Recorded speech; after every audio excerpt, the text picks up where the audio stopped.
Donc, ensuite, le trajet du nerf vague, il est pas toujours aussi clair.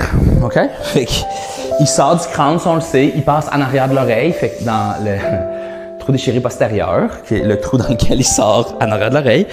Le quoi? Le foramen déchiré postérieur ou le foramen jugulaire. Okay? C'est juste le nom du trou par lequel le nerf sort. The jugular. Ouais, c'est ça, jugulaire, c'est bon, on n'est pas loin.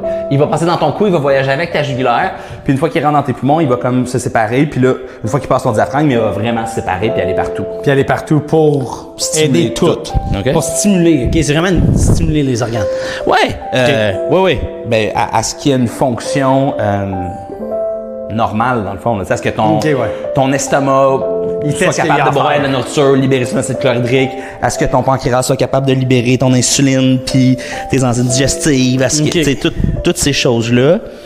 Et, en fait, ça, c'est dans les découvertes des dernières années, il s'avère que notre nerf vague, oui, il part de notre cerveau puis il va stimuler notre système digestif, mais il reçoit aussi l'information du système digestif et la ramène au cerveau.